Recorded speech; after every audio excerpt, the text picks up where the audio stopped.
Thank you for tuning in to the GSMC Soccer Podcast presented to you by the GSMC Sports Network. We have a great show for you today. We will be covering the expectations for Manchester United after signing Ligt and Mazraoui. We'll discuss Dominic Solanke, that signing, and whether or not that can push Tottenham into the top four.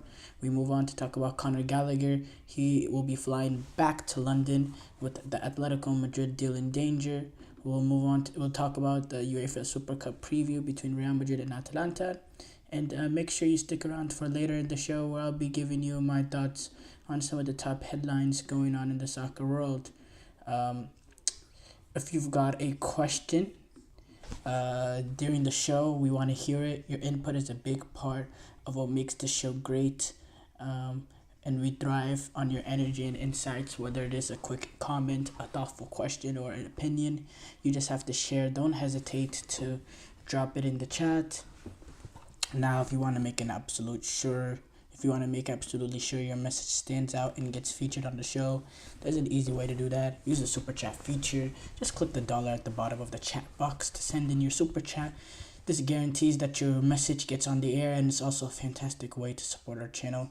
We rely on your support to keep bringing you the sports content you love, and we appreciate every bit of it. So go ahead, let us know what you're thinking. Hit that super chat button, and let's keep this show as interactive and exciting as possible. And if you prefer, you can also go to gsmcpodcast.net to tip, donate, and leave a comment or question there. We couldn't do what we do without your amazing support, and we're so thankful to have you as part of our community. We have to move on to talk about the expectations for Manchester United after signing Ligt and Mazraoui to the football club. Manchester United, it's going to be a tough season coming up for them after the disappointing season they had last season, not being able to make top four. I believe they got 8th place last season with 18 wins, 6 draws, 14 losses with 60 points. Not a good season for them overall. They had a -1 goal difference, and overall it was just not good enough. From Manchester United, they were severely injury plagued throughout the season. Players going on key positions all over the pitch, one of the more injury-ravaged teams in the league, but they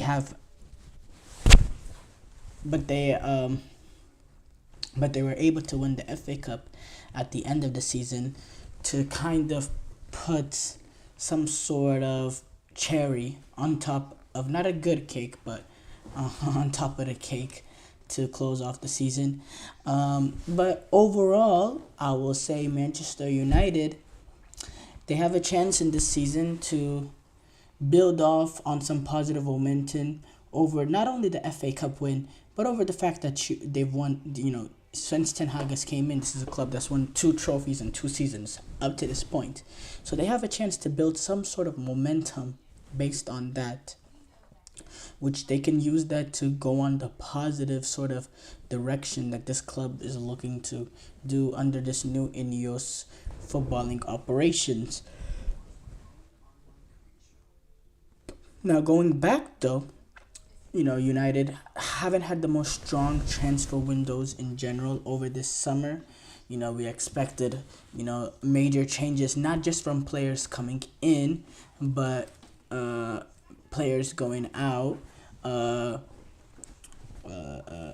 Players going out of the club, and they've gotten a little bit busy over the past few weeks, being able to sign the likes of Matthijs de Ligt, Mazraoui, Lenny Yoro, which has been the big one, Joshua Zirkzee, the Bologna player, and they've also been able to let go of the likes of the Wan-Bissakas, Wan-Bissaka mostly. They let go. They sold Mason Greenwood for a decent transfer sum. But that one was not really a player that, that was a player that they were forced to offload. They needed to get him out this summer. We know the atmosphere and the temperature regarding that situation. We're not going to touch it highly. But yes, but the main thing is they've been able to bring in a guy like Lenioro and Matthijs Ligt that has potential, alongside Lisandro Martinez, to be a good, solid center back rotation there amongst those three. I think those three, there's some quality there, there's some ability there. They're all players that are comfortable playing out of the back. They're all good defenders one-on-one. So I like what they done there. Then you also have Harry Maguire and Lindelof just for extra protection. One of those two would probably would have been let go if Lenioro did not get injured. But now with Lenioro being injured, they're probably gonna keep those two. But you have a solid core there. You're able to bring in Mazraoui, that can provide as depth for Dalot, so you solve that right back issue. I think you're getting an upgrade in Mazraoui over Wan-Bissaka in terms of one-on-one defending. Yes, Wan-Bissaka is decent, but I think overall Mazraoui is a better player. I think Mazraoui is better defending off the ball, as a pure marking his man, let alone rather than just one-on-one defending, which I think Wan-Bissaka has the advantage there. But apart from that, going forward, it's not even close. Mazraoui has really good ability. He went up in the Ajax system. He's good in possession. He can be the right back of a team that can dominate possession. They're not going to be able to do what teams do with Wan-Bissaka and give him time and space. You're not going to do that with Mazraoui because he has the ability to threaten you. I think the Xerxes deal is kind of because he's another guy. He's another forward like Rasmus Højlund that has some pure talent in terms of there's some potential there. With Rasmus Højlund, he has the ability to stretch, has pace. Xerxes has that real quality, has that real threat for him also play to be in going behind, but doesn't get enough goals. This is another player like Rasmus Højlund that didn't get double-digit goals. He got Xerxes had 9 goals in Bologna. He's similar in terms of there's not much production in terms of being able to get the ball in the back of the net like Højlund. So that's a major concern in the fact that the two forwards that United has right now are not proven goal scorers at any sort of level, let alone at this elite level. Højlund, he didn't really take the Serie A over in terms of his production in front of goal. Same thing with Xerxes. I think there's question marks there. I think there's question marks with the inconsistency of some of the players in the squad, specifically Marcus Rashford. When United are playing at their best, Marcus Rashford is at their best. When United are terrible, Marcus Rashford is terrible. Or maybe you could argue that the other way around. When Rashford is at his best, United are really, really good. When Rashford is at his worst, United are really, really bad. At the end of the day, you can't rely on whether or not Marcus Rashford is good form, not good form. If he doesn't get off to the strongs, if he doesn't get off to a strong start to the season the same way he was able to get a year ago now. The first season was Erik ten Hag. You got players like Ahmad and Garnacho that give you a little bit something different, that has ability there. Ahmad has a brilliant preseason. We know that what Garnacho can be. Rashford has not been good enough. Sancho, he's still involved. He's still part of this team right now. He's still kind of in the doghouse with Erik ten Hag. But specifically with Rashford, he has to be at that level or he should not be playing. So there's question marks with the consistency of the front three. In terms of the midfield, we saw Casemiro, not the downfall, because I think it's a little bit too early. It's a little bit too early to say downfall. I want to give him the season to see, whether he can get back to form. Players are, they're excused one bad season here and there. At the end of the day, I thought Casemiro was really good in Ten Hag's first season. So I'm going to give him the benefit of that out there, and I'm going to wait for this season to really determine whether or not it's time for him to leave football, as other people have said. But But there's question marks there with Casemiro if he's able to hold it down, if he's able to be that composed conductor the way Rodri is for Manchester City. There's questions there based on what we saw last season. Um, Mason Mount, him, another player, he just has not gotten on the right foot since he's been at Manchester United. And again, the Community Shield, he was not good enough, didn't pick out the right balls, looked very unconfident. It was very alarming to see that sort of Mason Mount. Christian Eriksen, he's getting a little bit older. There's some question marks in that midfield, and that midfield has not been a place that they have addressed in the transfer window. They've addressed the attacking side with Mazraoui. They addressed defensively with two center backs and Mazraoui. But in part of the midfield, they haven't addressed that. And then also on top of that, Onana. Which Onana are we going to get? Are we going to get the Onana at Inter Milan that was one of the catalysts to lead that team into the Champions League final? Or are we going to get the Onana that we saw that first season at Manchester United? That was a mistake waiting to happen game in, game out. What Andre Onana are we going to see? That's also another big question mark. Now, what are the reasonable expectations for Manchester United? I think reasonable expectations, you got to expect this team to reach top four. This is Manchester United at the end of the day. The pedigree amongst this club. You want progression. This is third year at Erik ten Hag. Usually the third year is when the managers are able to take their team to the next level. You should reasonably expect top four. I don't think you should expect much above that, in the fact that they haven't drastically improved during the transfer window. They're suffering injuries again, with Yoro being out for a few months, Højlund being out for a few weeks. That same old story of United suffering injuries. So I don't think you can expect anything more than that. But apart from it, in terms of, reasonable expectation, I think you should expect top four. I think you should expect a good run in the Europa League. I believe they'll be playing in the Europa League because they won the FA Cup. Yeah, a good run in the Europa League, and then it's really a wait and see. It's interesting, It's interesting to see if there's some sort of continuity and there's some sort of collective spirit that this team developed after the last season, the suffering they went through last season, being able to get a lot of their players back. Because Manchester United, they should automatically improve based on last season, just being able to get their players back. There's no way that they have the same sort of injury record that they had last season into this season. If that's the case, that's just extreme bad luck, and really extremely bad luck for Erik ten Hag, because he goes through the injuries he went through last season. He goes through them again this season. 99% he's not a Man United manager.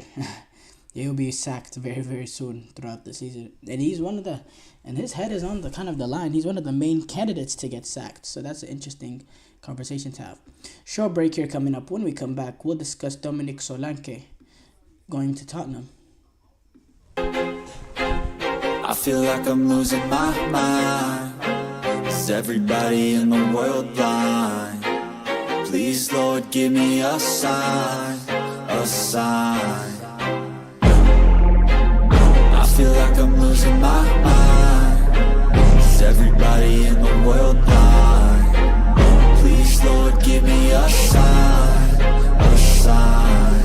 I wanna be the greatest. Everybody on the fake shit. I look around and feel like everybody is the fakest. I make this every day and I'm impatient, hoping one day I blow up from the basement. Statement, the top is so vacant. I don't hear shit that I think is amazing. Waiting for my day when I'm playing sold out shows for 1,000 faces. Hey, give me that crown, get in my way and to be put down. It ain't your place, all this my town. If I want that shit, then I'll get it right now. I'm losing it, the noose it fits. I'm losing shit, a stupid myth. You choose to live or choose to dip. You choose to fight or lose your grip and lose a gift. I feel like I'm losing my mind. Is everybody in the world blind? Please, Lord, give me a sign, a sign. I feel like I'm losing my mind. Is everybody in the world blind?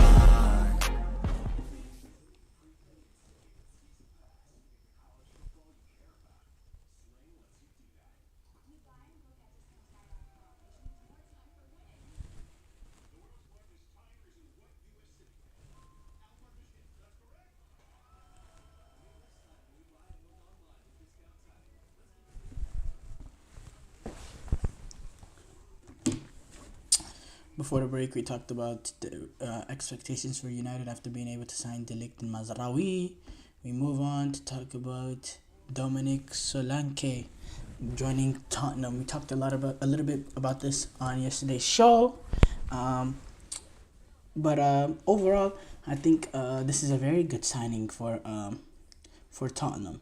In the fact that, you know, it was a team that had a clear need at that striker position, someone that can go in and get 20 plus goals for a legit team. Because I think him being able to get 19 goals out of Bournemouth with the amount of crosses Tottenham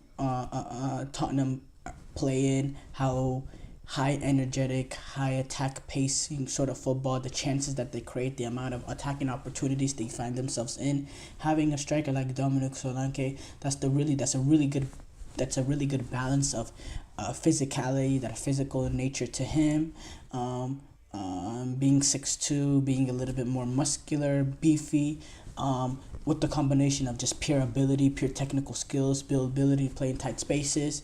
I think he's a really good player, Dominic Solanke, and I think him going to a club like Tottenham can make Tottenham a little bit, alarming. I think Tottenham has improved. Tottenham are a better team right now than they were last week, and that's because of a signing like Dominic Solanke. And they got it for reasonable bargain. Reasonable bargain in my opinion. This is a guy in Dominic Solanke that has scored 19 goals in the Premier League last season, aged 28 or aged. Let's do the fact check real quick. I believe he was 26 years old. Okay, aged 26 years old, scored 19 goals this past season. And he did it in the Premier League, so he's already Premier League proven, and also in the fact that he's an English player, that adds to it. So he 65 million euros, initially 55 million with 10 million add-ons. No, I believe that's pounds actually. Yeah, 65 million pounds, which is 55 million initially with 10 million add-ons. Look, could you argue, is he a $65 million player? I don't know. But in the fact that he's Premier League proven already, he's an English player, don't think there's a relatively crazy deal. This is a Dominic Solanke that really put a push in for that England, to get into the England squad. Ollie Watkins and Ivan Toney were able to get in ahead of him, but he put in a good push, and it was based on the solid season he had this season. So I think he can make Tottenham alarming, because what they needed was that clinical sort of finisher. Richarlison, he did not provide that. He doesn't score enough goals, and he's not consistent enough in front of goal to be that sort of player. Richarlison, he could be, he has some pace, he has some ability, he can, he's lively in dangerous areas. But overall, Dominic Solanke is just a better striker and is more of a pure natural striker. And I think Andre Postecoglou can really thrive with this, and it makes them unique. Now Tottenham, their attack is actually, there's some quality and there's some depth too. There's plenty of options. Dominic Solanke, Richarlison, Son, Kulusevski. There's some real players in this team that can make them deadly. I think Dejan Kulusevski, Son, and Dominic Solanke is a brilliant front three, and having the likes of a guy like Richarlison that can come off the bench and be a factor for them, that's a very good attack. You also have the likes of James Maddison, who want to pick up the good form that he had last season, especially early on, playing behind them, creating the opportunities for them.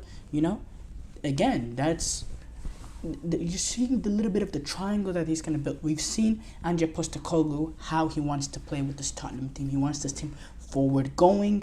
He wants this team with being able to create a lot of chances, being very, very open. He's very, very, very, very stubborn in terms of how they play, and that's in a good way, because the great managers, they don't go to plan Bs, they want to make plan A better. Even when they went down to 9 men against Chelsea that one day at the Tottenham Hotspur Stadium, even when they were down to 9 men, the defense line was still right up on the halfway line, and they were still going forward. They were still pressing high. They were still playing that sort of football. They ended up getting burnt by Chelsea eventually, because you can't play that way with 9 men. But it's just the philosophy that Ange Postecoglou has. He has the way that he wants to play. He wants the way that his team wants to look, and he wants his team to be very open. He wants his team to be very aggressive, very attack minded, and he wants to go for it. And now they're building that sort of team that has the quality to really make another team pay whenever Tottenham are able to create this amount of chances. And defensively, you have Van de Ven, who has pace. The goalkeeper situation, we know with Vicario, they've solved that. He's been really, really good for them. Pedro Porro and Destiny Udogie, are two solid fullbacks that I think are going to continue to improve as they get more Premier League and Premier League experience. And then Van de Ven and Christian Romero, I think, is a very, very, very good center-back partnership. So overall, I think the starting 11 is really good with this team. I think they could bulk up a little bit the midfield. They were able to sign Archie Gray, who had a very good season for Leeds in the championship. He was very, very good for them. Had a very, very good season. Playing 52 games for Leeds, but how can he translate that into the Premier League? He's only 18 years old. Can he be a factor for Tottenham?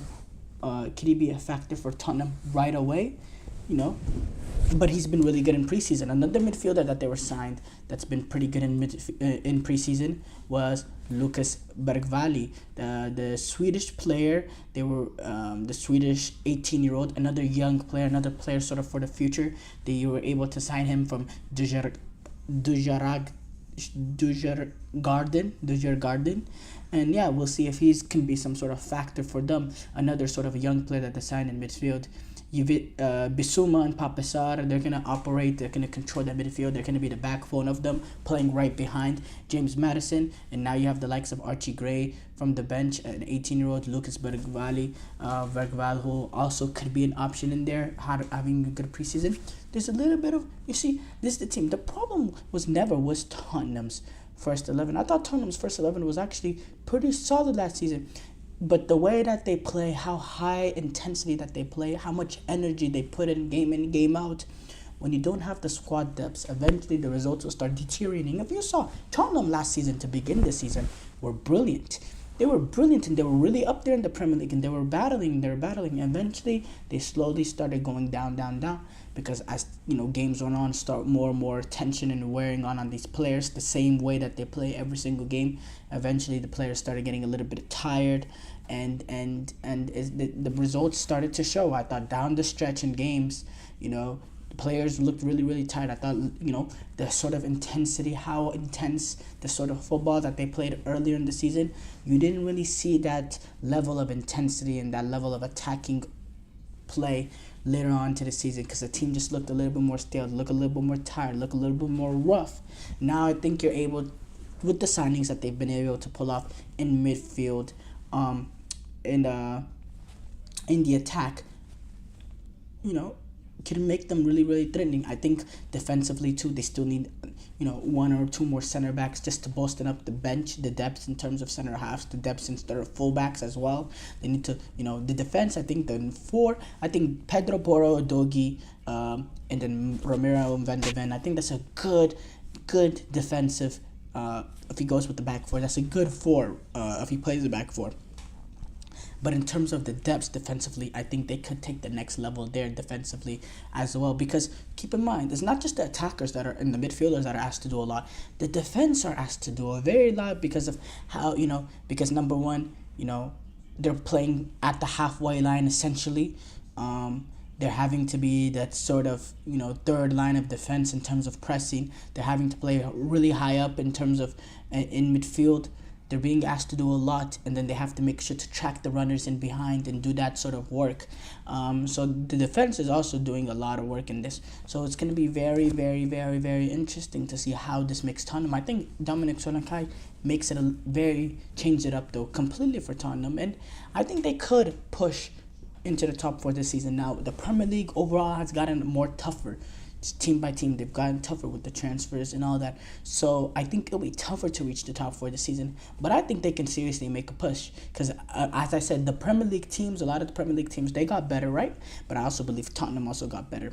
So it remains to be seen. But I do think they can make a push to get into the top 4. What I predicted? Probably not. But I think they have a chance for sure. Which I didn't, entering last season, I didn't give Tottenham any chance to be any sort of, I thought they would be mid-table club in that sort of ranks, and I was impressed with how they were playing with Ange Postecoglou, especially early on this season. So I'm expecting good things from Tottenham. Short break here coming up. When we come back, we'll react to Conor Gallagher flying back to London with the Atletico Madrid deal in danger.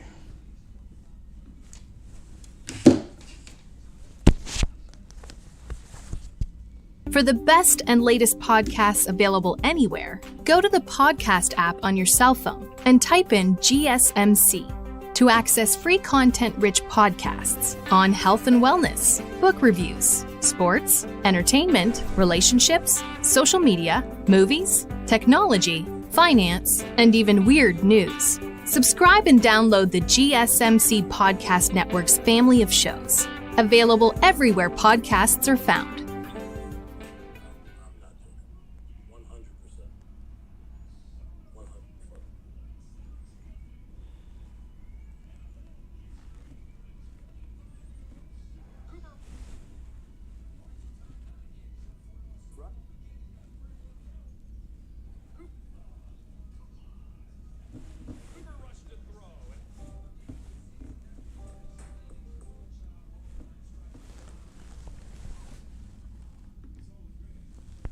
Before the break, we talked about Dominic Solanke signing and whether or not they can push Tottenham into the top 4 this season.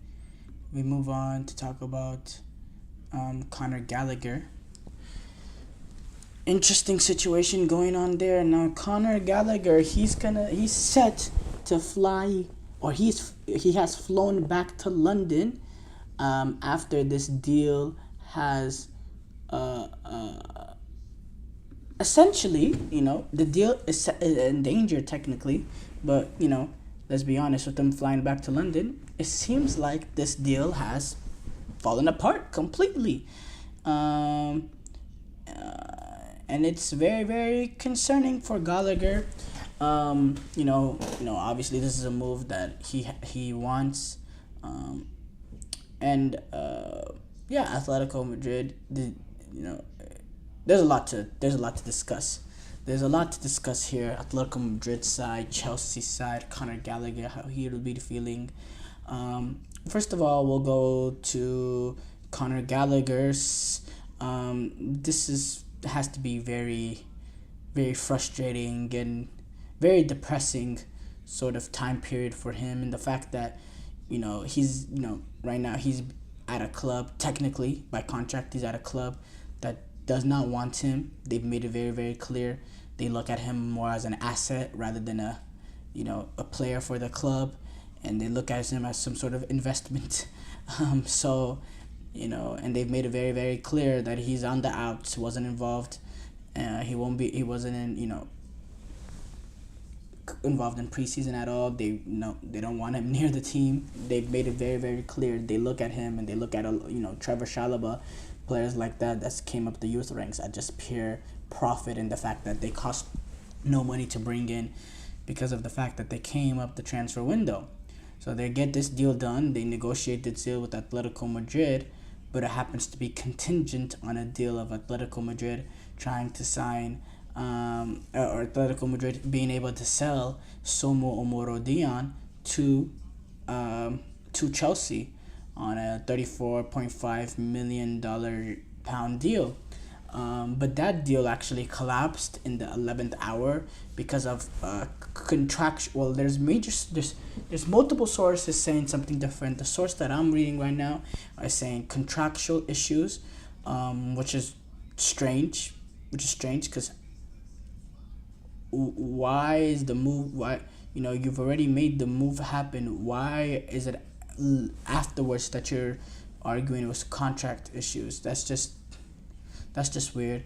But Gallagher, he's gonna fly back to Chelsea because of this, and it's again very hugely disappointing for him, because going back to a club that doesn't want him, he's probably not going to be involved. And now with Dewsbury Hall coming in, he wanted to make this move. This move was perfect for him at Atletico Madrid, being that sort of workforce midfielder that will work everything off for Diego Simeone. He's the perfect sort of midfielder that run around and make something of himself, the same ways that players like Koke and Rodrigo de Paul. He has ability in Conor Gallagher as well to show off his quality. And it's just very, very disappointing, because I thought, he'd be a player that's loved by the fans. He'd be a player loved by Diego Simeone, and he could really make a name for himself on the big stages playing for Atletico Madrid. And it would have been the perfect move. It wouldn't have really been a downgrade for him. He'd be going to a club of some sort of similar level to Chelsea. So very, very disappointing for him.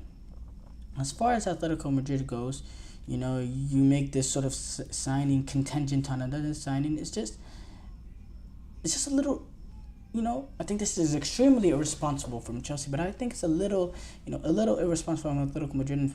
Why are you making a contingent on this sort of deal? You want Conor Gallagher, you got to make sure the money is there already to sign him. Why? These are players at the end of the day. These are human beings. Why are you sort of playing Monopoly? Oh, I want to get this piece here first before, this is not a game night. This is human beings, that are flying, that have already flown to Madrid, that are waiting at a hotel, waiting for this to go through so he can join the club. This is not some sort of, why don't you do all this negotiation stuff before, and it could reach any of this? I don't understand it at all. As far as Chelsea, the biggest mess of all, let me get this straight also. Another thing with Chelsea was the Pedro Neto signing, spending 60 million euros on him. Was that contingent of you selling Conor Gallagher that you haven't been able to do now anymore? There must be some sort of correlation immediately after, Conor Gallagher the term has been agreed with Atletico Madrid. Immediately after, when we all, knew that Gallagher is going to become an Atletico Madrid player at that time, you signed Pedro Neto. You cannot tell me those two things aren't interlinked. For me, that's the big sign. I don't know this for sure. I'm not some sort of big time journalist that has, sources within the Chelsea camp. But I have to believe, just based on the timing of how everything went down, the Pedro Neto deal was contingent on the Conor Gallagher deal going to Atletico Madrid. And if that's the case, Chelsea are going to find themselves on a huge mess. Huge mess. And it's quite sad. It really is quite sad. Because this is not the way a top football club behaves itself. It's not. Now Pedro Neto, he's a Chelsea player. Chelsea have signed him. He's been announced at the club, so it's not something that they can take back or anything. But it can put them in a dangerous position in terms of their financial, financial fair play, the PFP or whatever, the financing governing body. If you're making that Pedro Neto signing contingent of this Conor Gallagher deal, you have to make sure, this Conor Gallagher deal goes through. And if there's any sort of crack in there that you needed to fix it before you make that sort of signing. Now, you're moving for, the deal collapsed with Samuel Omorodion, which is interesting. Now, there's still negotiations that are continuing between Chelsea and Atletico Madrid, now over a deal for João Felix, which would could revive the Conor Gallagher deal to Atletico Madrid. But again, that's kind of sad in the fact, we're just taking this player so we can sell it. Is that what Chelsea are? Is that the business that they're in? Okay, I mean, if we have to get João Felix, if we have to sign him, okay, we'll try to negotiate a deal for him so we can sell Gallagher. Is that really, is that really what Chelsea is nowadays? I think João Felix, it seems like he'd be okay with the move back to Chelsea. Does he like being a chess piece? Is he okay of accepting that, oh, I'm just going to be a chess piece so this other transfer can go through? Oh, I'll just, completely change my life and go back to Chelsea and, I'll be the chess piece to help them do their original deal, trying to get Gallagher to Atletico Madrid. Does that not bother João Felix at all?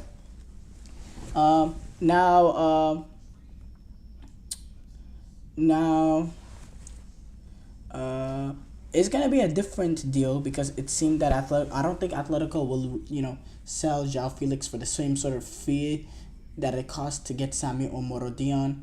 I think, it's going to be around the $50 million deal for João Felix because I think overall he's more proven than Samuel. It's not even close. He's more proven than Samuel Omorodion. And he's shown that he does have quality. He does have natural quality. He's good in tight spaces. He's good with time and spaces compressed. He's a good player. He's overall very high quality. It's just there's not the goals in him. There's not the goals in him. And there was a reason why he was not retained at Chelsea.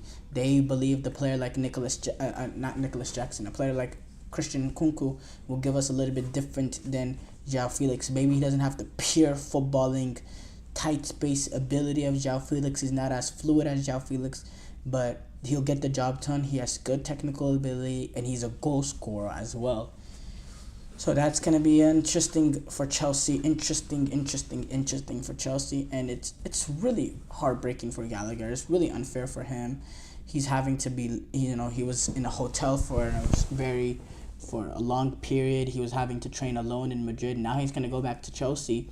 I doubt he's going to be involved in the first team. He's probably going to be training with the youth at least until it's confirmed that he won't be leaving. Then once he was confirmed that he's not going to be leaving, he's going to get put in the first team back, hopefully.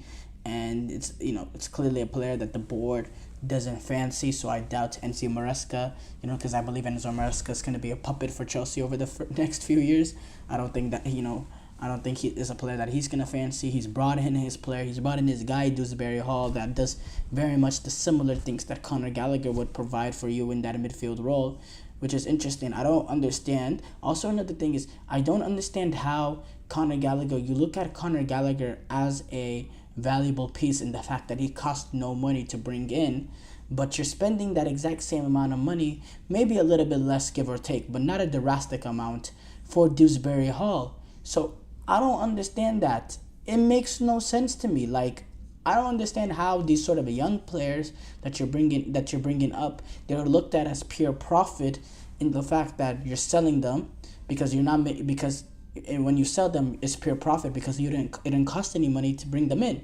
But at the same time, you're bringing in guys to replace them, like a Dewsbury Hall, or in the case for Shalaba, who's going to be sold, you brought in Disasi or whatever, Badiashil or whatever that you looked at, whichever center back that they brought in, you look at as a replacement. You brought in a player that's gonna, that's gonna cost the amount of money that it costs to sell these sort of players. So I don't understand that how these players are looked at as pure profit. Yes, technically they are pure profit, but you're having to bring in players to replace them that cost the same amount of money that you get from them selling them. So maybe that for me it's confusing. Maybe I'm just not a good businessman or whatever. I don't understand it. But for me, I don't understand that how these players are looked at as pure profit. The fact that you're having to replace them with players that cost the exact same amount of money. But okay, I don't know. Maybe someone in the comments or someone out there who watches this video can contact me personally and let me know. But me, I don't understand. I don't understand what Chelsea have been doing. You can go to Conor now with the Cole Palmer. You're extending him 2 more years, a 9-year deal. What? Like, what kind of club runs the football operations like this? It's absolutely embarrassing. And I'm miserable being a Chelsea fan. Short break here coming up. When we come back, we'll preview the UEFA Super Cup between Real Madrid and Atalanta.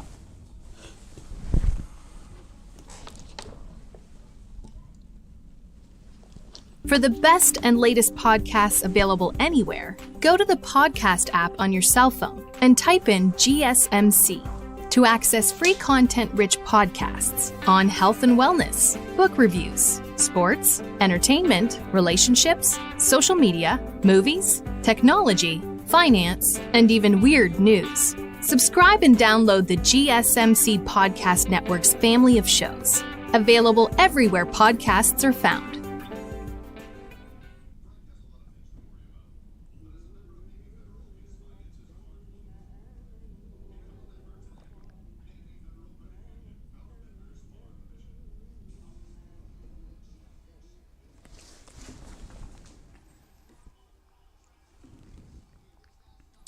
Before the break, we talked about Conor Gallagher flying back to London with Atletico Madrid deal in danger. We move on to preview the UEFA Super Cup final, and it's weird that we call this the UEFA. Actually, technically, maybe I'm saying it wrong. It's just the UEFA Super Cup, but I've heard it be called the UEFA Super Cup final. Why are you saying UEFA Super Cup final? It's not really a final. These it's only one game this whole tournament, but okay, or this game. But Kylian Mbappe is gonna make his competitive, or probably I don't think he played preseason, so he's gonna make his Real Madrid debut in the Super Cup against Atalanta. Real Madrid, they were able to reach, be in this game because of the fact that they won the Champions League, and they did that in supreme fashion, being able to get past Borussia Dortmund. Atalanta, on the other hand, they were able to beat, I'm talking about just the final, but obviously winning the Champions League is a whole process, it's a whole tournament that you're having to get there. So they won the Champions League, and in the final they defeated Borussia Dortmund. And Atalanta, they won the Europa League last season, and they did it in supreme dominant fashion in the final, where they were able to defeat Bayer Leverkusen 3-0. Keep in mind, Bayer Leverkusen, they lost one game in all competitions last season, and that was the only game they lost in all competitions last season, which shows the kind of remarkable feat Atalanta were able to achieve in that final. They won 3-0. Lukman had a hat-trick in that final, in that sort of historic final, Europa League final performance that go down in lights. This game will be played in Warsaw, Poland. We'll be hosting this game. The National Stadium in Warsaw. You're gonna have about 58,000 fans there, and trust me, it's gonna be packed with Mbappe's first real debut for Real Madrid. And he's gonna be ready to make his debut. Carlo Ancelotti said Mbappe is in good shape, and he's been adapting well to the team. And Ancelotti said in the press conference that Mbappe could play tomorrow. I'm assuming Mbappe is going to play. I think he might even start. And he joins a team full of stars with Vinicius Jr., Jude Bellingham, Rodrigo. There's also another new signing, Endrick, who I think has a little bit less of a chance of making his Real Madrid debut tomorrow. A lot less of a chance to make his Real Madrid debut tomorrow. But there's going to be players.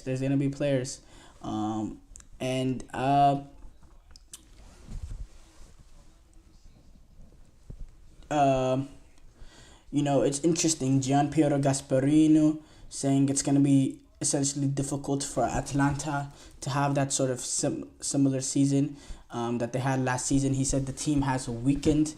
Not in the press conference today, but I'm talking about. I heard this about a few weeks ago. That he came out and said, you know what? I'm not gonna put words in his mouth, so I'm gonna read exactly what he said.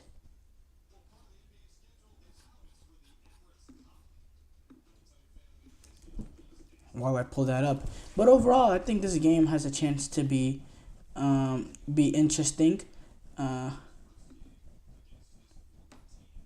He said they're much less competitive than they were at the end of last season, which is an interesting thing to say.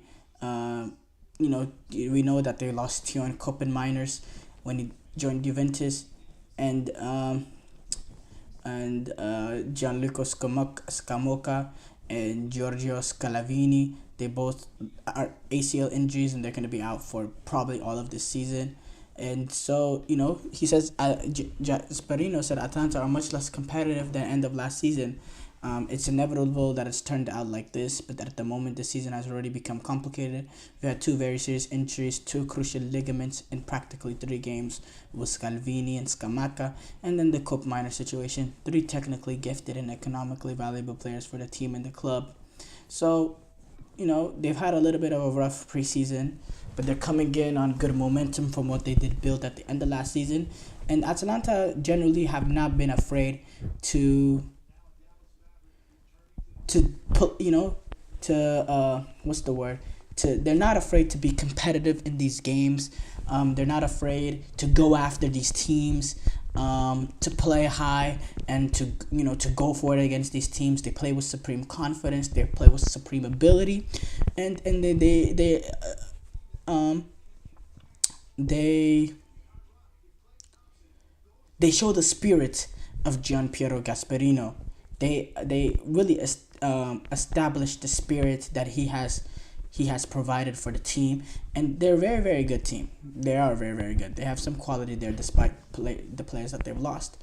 And so I think it's going to be a very fun game, very open-ended game. I think both teams will go for it. I think both teams will really go for it in this game. I think we'll see the best teams from these two teams. I think this is a trophy that, this is not like the Community Shield in terms of, will this team take it seriously or not? I think then the fact that there's that added element, this is a European trophy, and I think this is going to be taken a little bit more seriously. I think it will be taken very, very seriously.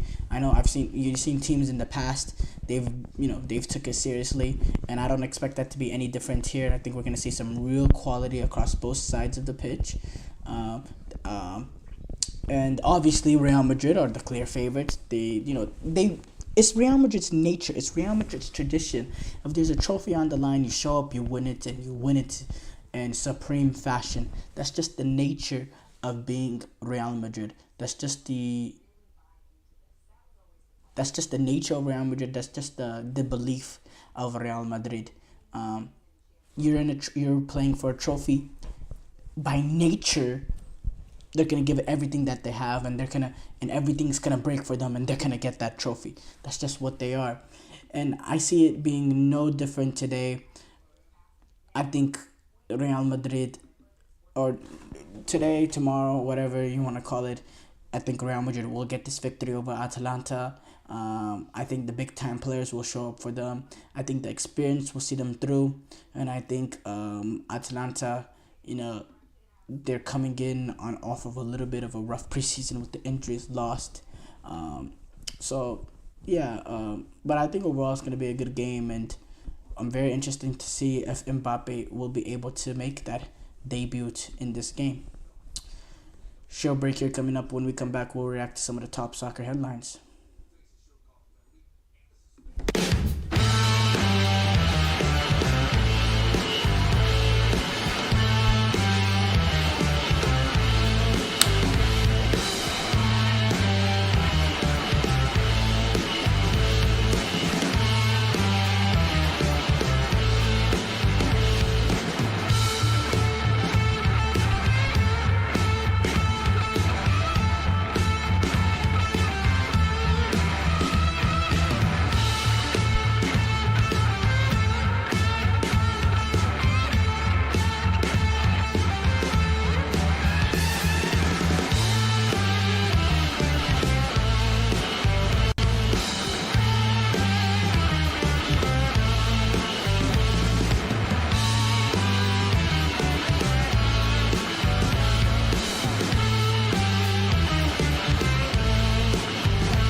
We move on.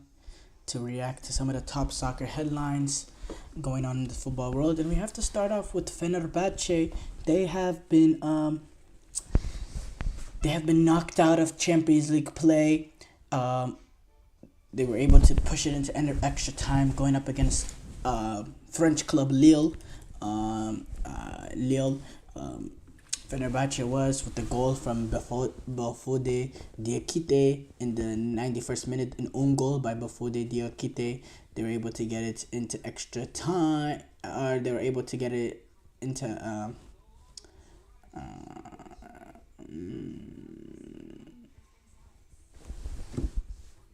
it was an extra time, and they weren't able to get the win. The decisive penalty came.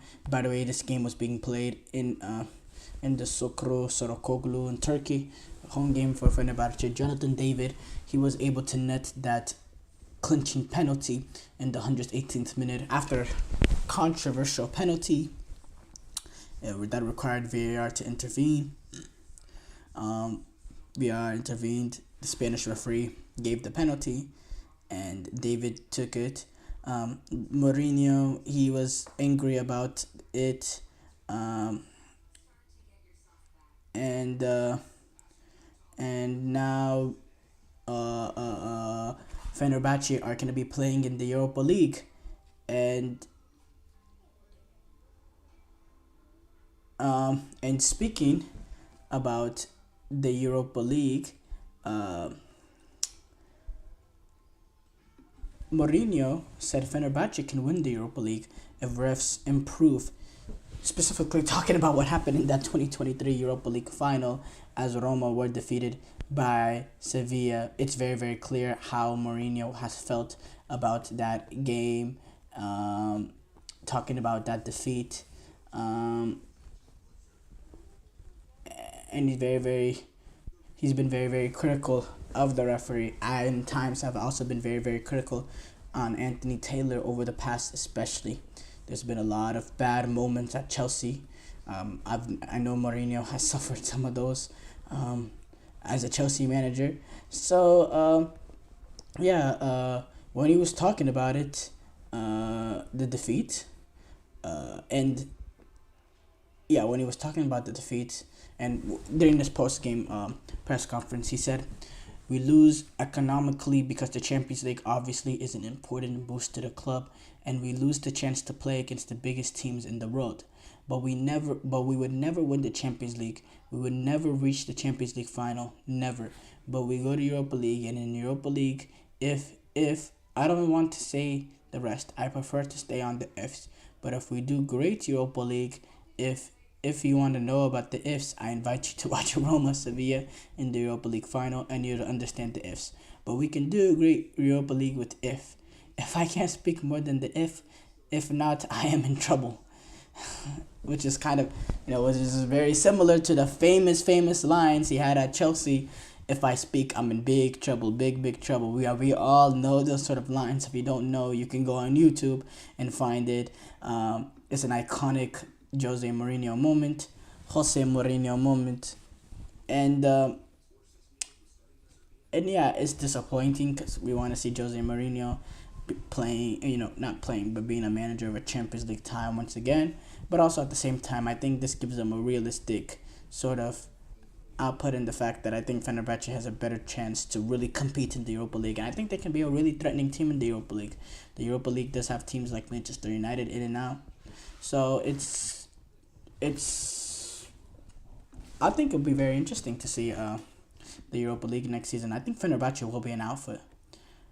Columbus were able to end Inter Miami's Leagues Cup title defense. Columbus grew. They came from 2 goals down. Came back into the game. Christian Ramirez got the first goal. Diego Rossi was able to score twice. And the reigning MLS champions were able to stay alive in the Leagues Cup, move on to the next round after coming back from behind to defeat Inter Miami 3-2. Inter Miami, they're obviously without Messi, who has been out of it, hasn't been involved after suffering an ankle injury in that Copa America final. So Yes, he won't be involved. Atletico Madrid is out. Sheffield United, Inter Miami is out. Sheffield United bounced Wrexham from the Carabao Cup. Julian Araujo, the Barcelona player, the Mexican international, he will be joining Bournemouth from Barcelona. He's American-born dual national, but representing Mexico. Julian Araujo, he's gonna join the Premier League side Bournemouth for around £10 million. It's been confirmed by both sides, Barcelona and Bournemouth. Araujo actually joined Barcelona in 2023, but he never played a competitive game for them. When Bournemouth's chief executive Neil Blake was talking about the signing, he said he's a young player with high potential and we're pleased to have beaten a lot of competition for his signature. We believe that we have all the tools here for Julian to build on the quality he already has, and we really look forward to welcoming him to Vitality Stadium. But yes, Araujo, he got a little bit of time in preseason under Hansi Flick, playing against Manchester City a little bit, but he wasn't in Hansi Flick's plan. And now he gets to make that move into his career, which I think is going to be very beneficial in the fact that he's going to be playing minutes game in, game out. And at this sort of age, you need reps. You need you need to be playing more. You need to build that sort of consistency. And playing in the Premier League, I think, is a great experience for him. Really great experience for him in a club that he's going to play a lot. Cole Palmer has signed a 2-year... Let's get through this. Cole Palmer has signed a 2-year contract extension that ties him to Chelsea until 2033, the Premier League club said on Tuesday.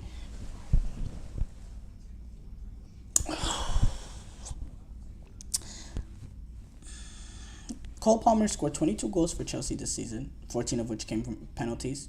9 of which came on penalties, which means 13 goals weren't penalties.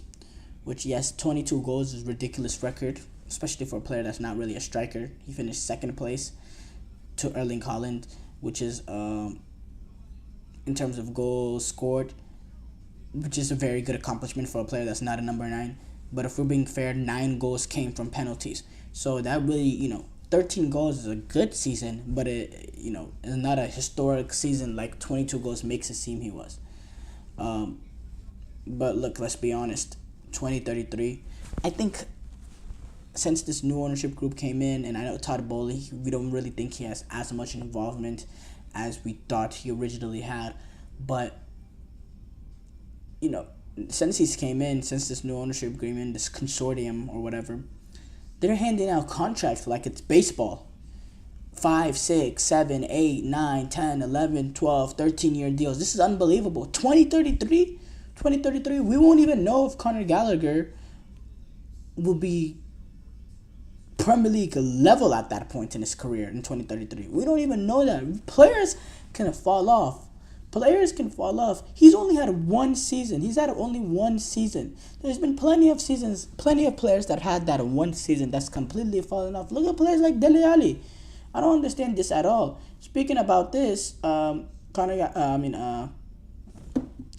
Palmer, he said, I achieved a lot in my first season here, and hopefully I can continue to experience great things at this club, both on a personal level and in terms of bringing success and trophies to Chelsea.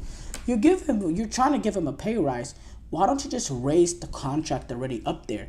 Why are you extending his deal? It's completely unnecessary. If a big club is going to come in for a player like Conor Gallagher, they're still going to be able to come in and do the deal if Conor Gallagher wants to go. Why are you extending his contract even further out? If you want to give him the raise that he deserves and that he rightfully deserves after that amazing season he had, just raise his salary. Don't extend it. It's unbelievable. And I don't know what Chelsea are doing. I really don't. And, we'll eventually figure out. So we'll see. Hopefully, they don't put us in big trouble as a football club. Premier League, they're going to plan to use AI-powered systems to speed up VAR process. Newcastle, they have to pay superstar money for Gahey, according to sources. 10-man Rangers were able to gotten done by Dynamo Kiev. Rangers was gotten done by Domino Kiev. In the Champions League third qualifying round to eliminate Rangers from the Champions League contention and send them into Europa League. I obviously talked about Fenerbahce. They were sunk as well by Lille. Disappointing for those two teams. Wan-Bissaka, he completed his $15 million move to West Ham. Now he's going to be a starter game in, game out, which is a good move for him. It's also a good move for Manchester United, getting out of the players that they don't fancy for the football club. It's been a while now that Wan-Bissaka has not been fancied at United. The fact that he's still there up to this point shows, the lack of efficiency United operate under in terms of getting out signings that they don't want, getting rid of players that they don't want, and bringing in players. They've been very, very inefficient in the transfer window. And again, the fact that Wan-Bissaka is just leaving now just shows, just continues to prove that for me. But we conclude today's shows. Thank you guys for tuning in to the GSMC Soccer Podcast presented by the GSMC Sports Network. Your support means a lot to us, so please remember to subscribe to the show and leave a positive review. It really does make a difference. We also invite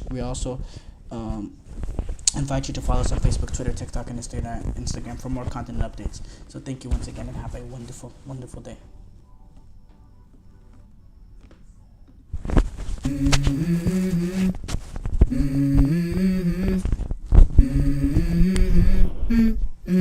Let's go. I wake up to